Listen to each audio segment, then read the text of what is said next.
हम बचपन से पढ़ा देते हैं बच्चों को कि सूर्य पूर्व में उगता है। मैं कहता हूं इससे गड़बड़ बात क्या सिखाते हैं हम। सूर्य जिस दिशा में उगता है उसको पूर्व कहते हैं, पूर्व में सूर्य नहीं उगता। और उसको पूर्व क्यों कहते हैं? तो प्राण विद्या के कारण कहते हैं। सूर्य ही महाप्राण है, उससे ही प्राण प्राप्त होते हैं। तो उस दिशा को पूर्व क्यों कहते हैं? क्योंकि सूर्य के उगने से पूर्व प्राण आ गया, प्रकाश आ गया। पूर्व का अर्थ के पहले, सूर्य के पहले प्राण आया, इसलिए वो दिशा पूर्व है। सूर्य के जाने के बाद भी प्राण है, पश्चिम, इसलिए पश्चिम है। जिधर जाने से प्राण की गति बढ़ते जाती है, मात्रा बढ़ती है, उत्तर लगातार बढ़ती जाती है, इसलिए उत्तर है। जिधर प्राण कम है इसलिए दक्ष, सतर्क रहने की आवश्यकता, इसलिए वो दक्षिण है। वही आग्नेय नैऋत्य में, पूरी पुस्तक अभी नहीं बता दूंगा। धन्यामह उमाशंकर जी, मंच पर उपस्थित परम पूजनीय स्वामी अवधेशानंद गिरी जी, परम पूजनीय सरसंघ चालक डॉक्टर मोहनराव भागवत जी, इस विश्वविद्यालय के आदरणीय कुलगुरु आचार्य योगेश सिंह जी, आचार्य उमाशंकर पचौरी जी, जिनकी रामकथा से हम सब लोग हमेशा प्रेरित होते हैं। यहाँ मेरे माता पिता भी उपस्थित हैं, उनके चरणों में भी वंदन करता हूँ। आदरणीय मातृशक्ति बंधु, बनाए जीवन प्राणवान का परिचय देने के दो तरीके, दो विधियाँ हमने सोची। पहली विधि तो ये सोची कि इस पुस्तक का जो विषय है उसका कुछ थोड़ा सा अनुभव श्रोतृवृंद को भी कराया जाए। इसलिए आप सब लोगों से अनुरोध है कि 5 मिनट हम लोग थोड़ा सा प्राण शक्ति का, खास करके व्यान प्राण का अनुभव करने का प्रयत्न करेंगे। सबसे अनुरोध है कि बैठे बैठे ही रीढ़ की हड्डी को सीधा कर ले, जितना संभव हो। कुर्सी पर थोड़ा रीढ़ की हड्डी को सीधा करना कठिन होता है, लेकिन फिर भी जितना संभव हो कर ले। मेरे पीछे पीछे प्रार्थना को दोहराने का प्रयत्न करें। प्राणस्येदं वशे सर्वं,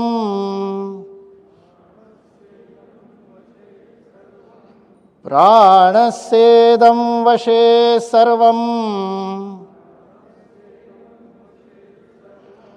त्रिदिवे यत्प्रतिष्ठितम्, त्रिदिवे यत्प्रतिष्ठितम्, मातेव पुत्रान् रक्षस्व,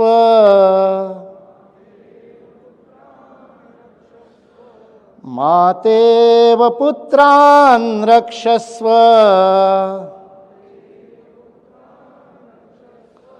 श्रीश्च प्रज्ञाश्च विदेहिन इति।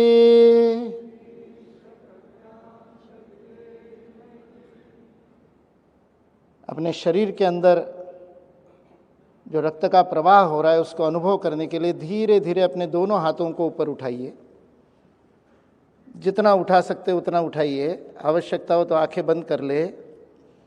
आंखें बंद करके अंदर से अनुभव करें, उंगलियों से सारा रक्त नीचे की ओर आ रहा है। खास करके उंगलियों के छोरों पर अनुभव कीजिए।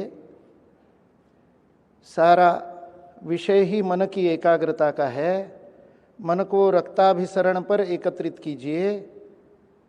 दोनों हाथों को ऐसे ही ऊपर बनाए रखते हुए धीरे धीरे दाहिने हाथ को नीचे लाइए, आगे की ओर से सीधा। केवल दाहिने हाथ को, केवल राइट हैंड। बायां हाथ ऊपर रहने दीजिए, दाहिना हाथ नीचे आ रहा है। रक्त के प्रवाह में जो अंतर है, भेद है, उसे अनुभव कीजिए। पूरा नीचे छोड़िए कुर्सी के किनारे, और अब अनुभव कीजिए नीचे की उंगलियों में रक्त का प्रवाह गुरुत्वाकर्षण से अधिक हो रहा है, ऊपर से रक्त का प्रवाह कम। दोनों तरफ उंगलियों के छोरों में जो अंतर आया है उसको मन से अनुभव कीजिए। धीरे धीरे अब दाहिने हाथ को ऊपर उठाइए, उसी समय बाएं हाथ को नीचे लीजिए। भेद को अनुभव करते हुए लीजिए। दोनों के भार में जो भेद है, 90 अंश पर दोनों हाथ एक दूसरे के साथ है, किंतु फिर भी दोनों में रक्त के प्रवाह में परिवर्तन है। एक नीचे से ऊपर आया, एक ऊपर से नीचे गया। धीरे धीरे पूरा कीजिए। बाएं हाथ को नीचे लाइए, दाहिने को ऊपर कीजिए। महसूस कीजिए अंदर से। कुछ क्षण महसूस करने के बाद धीरे से दाहिने हाथ को नीचे लाइए। अब दोनों हाथों को नीचे छोड़ करके आंखें बंद करके अनुभव कीजिए। हाथों में रक्त का प्रवाह सामान्य होता हुआ अनुभव कीजिए। अपनी सजगता को हाथों के अंदर रखिए। अब धीरे से अपनी सजगता को नासिका पर ले आइए। आप हाथ सामान्य जिस स्थिति में आप रखना चाहे रख सकते हैं। घुटनों पर रखिए, बगल में रखिए, जैसे रखना चाहे। सारा ध्यान नासिका पर केंद्रित कीजिए। दोनों नासिकाओं से अंदर आती श्वास और बाहर जाती श्वास को ध्यान से देखिए। नासिका के अंदर श्वास के स्पर्श को अनुभव कीजिए। अंदर जाने वाले श्वास और बाहर जाने वाले श्वास में जो तापमान का भेद है, अंतर है, उसे महसूस कीजिए। ठंडी हवा अंदर जाती है, बाहर जाते समय हल्की सी गर्म हवा, उसे महसूस कीजिए। बिना नासिका को बंद किए अपने मन के नियंत्रण के द्वारा धीरे धीरे केवल दाहिनी नासिका से श्वास भरिए। मन से अपने दाहिनी नासिका को नियंत्रित कीजिए। बाईं नासिका से श्वास नहीं लेंगे, केवल दाहिनी से लेंगे। दाहिनी से पूरा श्वास अंदर भरने के बाद बाईं नासिका से छोड़ेंगे, बिना नाक को पकड़े। अनुलोम विलोम का अभ्यास बिना नाक को पकड़े, बाईं से छोड़ेंगे। फिर बाएं से अंदर लेंगे, दाहिने से छोड़ेंगे।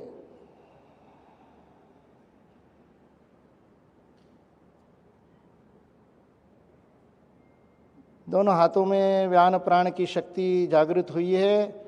नमस्कार मुद्रा का अभ्यास करेंगे। सीधे नमस्कार नहीं करेंगे, दोनों हथेलियों को छाती जितनी दूरी पर रखिए। खड़े नमस्कार की स्थिति में थोड़ी दूरी पर, बीच में जगह रखें, छाती जितनी दूरी पर रखिए।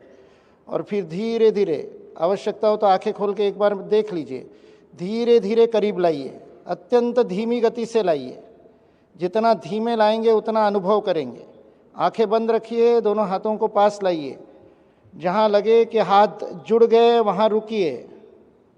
जहाँ लगे स्पर्श होगा वहाँ रुकिए। थोड़ा सा दूर लीजिए, फिर निकट लाइए। एक बार आँख खोल के यदि देख लेंगे तो आपको पता चलेगा बिना भौतिक स्पर्श हुए ही स्पर्श का अनुभव हो रहा है। ये दोनों हथेलियों के बीच में प्राण की शक्ति है। थोड़ा दूर लीजिए, पास लाइए। थोड़ा ऊपर नीचे गोलाकार घुमाइए। हथेलियों के बीच में प्राण का गोल रखा हो ऐसे अनुभव होगा। आकर्षण विकर्षण स्पंदन को अनुभव कीजिए। अब बिना हथेलियां मिलाइए, तालियां बजाने जैसी स्थिति कीजिए, अनुभव कीजिए। अब प्राण उद्दीपित हाथों को धीरे से अपने चेहरे के सामने रखिए। चेहरे पर चिपकाएंगे नहीं, थोड़ा दूर रखिए और अनुभव कीजिए। कानों की ओर ले जाइए। गर्मी का, उष्मा का अनुभव कीजिए कानों में। फिर आंखों के सामने लाइए, आड़े कर लीजिए होठों के सामने, कपाल पर, और धीरे धीरे ऊपर ले जाइए, माथे के ऊपर, और प्राण की शक्ति का अनुभव कीजिए। शिखा के ऊपर, जिनकी शिखा है पीछे ले जाइए, शिखा के पास अनुभव कीजिए। फिर हृदय पर ले आइए। हृदय के बाहर हाथों को ऐसे ही रखिए, थोड़ा दूरी पर, चिपकाने की आवश्यकता नहीं। नाभि पर, और फिर दोनों हथेलियों को एक दूसरे पर मलकर विसर्जन कर दीजिए।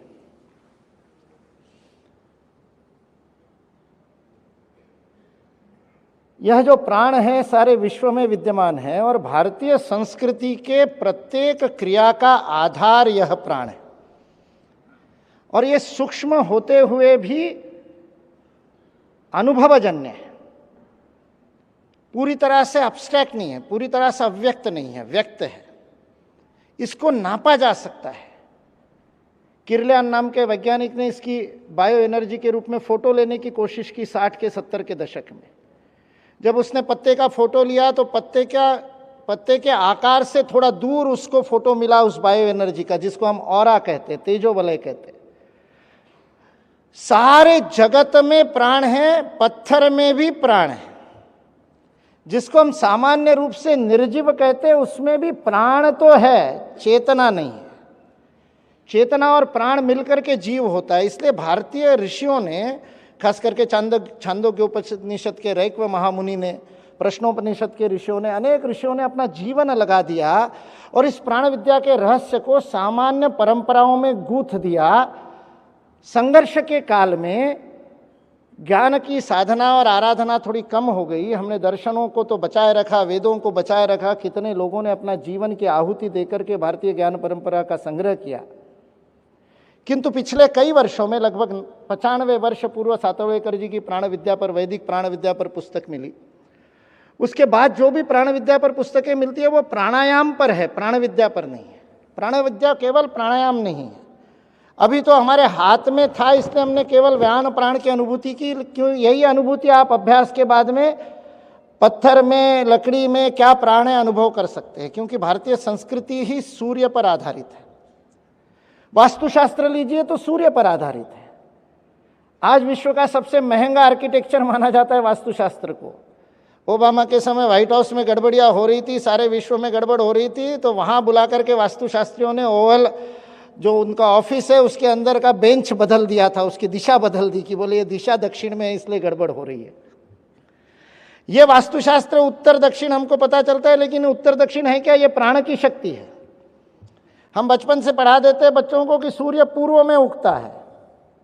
मैं कहता हूं इससे गड़बड़ बात क्या सिखाते हैं हम? सूर्य जिस दिशा में उगता है उसको पूर्व कहते हैं, पूर्व में सूर्य नहीं उगता। और उसको पूर्व क्यों कहते हैं? तो प्राण विद्या के कारण कहते हैं। सूर्य ही महाप्राण है, उससे ही प्राण प्राप्त होते हैं।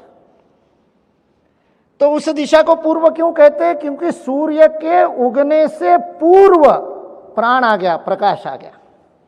पूर्व का अर्थ के पहले, सूर्य के पहले प्राण आया इसलिए वो दिशा पूर्व है। सूर्य के जाने के बाद भी प्राण है, पश्च इसलिए पश्चिम है। जिधर जाने से प्राण की गति बढ़ते जाती है, मात्रा बढ़ती है, उत्तर लगातार बढ़ती जाती है इसलिए उत्तर है। जिधर प्राण कम है इसलिए दक्ष, सतर्क रहने की आवश्यकता है इसलिए वो दक्षिण है। वही आग्नेय नैऋत्य में, पूरी पुस्तक अभी नहीं बता दूंगा। जब भारतीय शिक्षण मंडल में शिक्षा में भारतीयता पर काम कर रहे थे तो मन में प्रश्न आया ये भारतीयता है क्या? तो ये विज्ञान जब भारतीयता का समझने की कोशिश की, ये जो भारतीयता का फिजिक्स समझने, कणाद का फिजिक्स समझने की कोशिश की, तब पता चला कि भौतिक शास्त्र तो केवल अन्नमय कोश से पूरा होता ही नहीं। By only studying matter you can not study physics, you need to understand the underlying energy. जो यूनिफाइड थ्योरी के अंदर वो एक ऊर्जा को खोजने का सारा विश्व फिजिक्स प्रयत्न कर रहा है, उस ऊर्जा को हमारे ऋषियों ने कब का खोज लिया था प्राण शक्ति के रूप में। इसलिए वास्तुशास्त्र के पीछे प्राण, हमने अभी 22 जनवरी को साक्षात देखा। उससे 2 दिन पहले जब वो सारा धान्य में और सब रखने के बाद में वो अरुण योगीराज जिन्होंने वो मूर्ति बनाई रामलला की, वो बता रहे थे हमारे वशिष्ठ गुरुकुल के लोग यहाँ बैठे, गुरु वशिष्ठ गुरुकुल के छात्रों से गप्पे मारने आए थे, तो अरुण योगीराज कह रहे थे रात को 2:30 बजे का मुहूर्त था जब वो रामलला की आंखों पर लगी हुई पट्टी खोली गई। अरुण योगीराज कहता है मैं सामने बैठा था, मेरे आंखों में आंसू आ गए और वो साथ में जो कार्यकर्ता थे उनका हाथ पकड़ करके वो कंपित करके बोलता है अरुण ये मूर्ति मैंने नहीं बनाई, ये मेरे रामलला नहीं है, क्योंकि मूर्ति का विग्रह बन गया था, पत्थर में प्राण प्रकट हो गया था। ये प्राण प्रतिष्ठा का विज्ञान भारत को। घर में तुलसी क्यों रखनी? तो प्राण। गौ माता पर, देशी गाय पर हाथ क्यों फेरने? तो प्राण विद्या। भारत के हर रहस्य के पीछे प्राण विद्या। माँ ने कहा बेटी को कि सांझ ढले सोना मत, माँ ने कहा कि वेणी बांधे बिना घर से बाहर मत निकलना, बाल खुले मत छोड़ना, माँ ने कहा नाखून मत काटना। माँ को भी पता नहीं और बेटी पूछती है क्यों? तो उत्तर नहीं। बनाए जीवन प्राणवान उसका उत्तर देता है। हमारे शरीर में ये बाल और नाखून 2 डेड सेल है। आधुनिक बात करें तो प्राण मृत कोशिकाएं है, ये बढ़ती रहती है लेकिन इनका सूर्य से संपर्क नहीं है, इसलिए ये तामसिक है। हमारी पारिभाषिक भाषा में सत्व रज तम में ये तमस है, इसलिए उस तमस का संधान करना है। इसलिए जटाधारी जिनकी साधना उस पक्ष की है उन सन्यासियों को कहा जटा बढ़ाओ, जिनकी साधना दूसरे पक्ष की है उनको कहा श्मश्रु करो। हमारे यहाँ हर बात के पीछे विज्ञान है। कहा कि नाखून मत बढ़ाओ, शूर्पणखा बन जाओगी, क्योंकि तामसिकता बढ़ेगी। तिलक क्यों लगाना? विज्ञान है।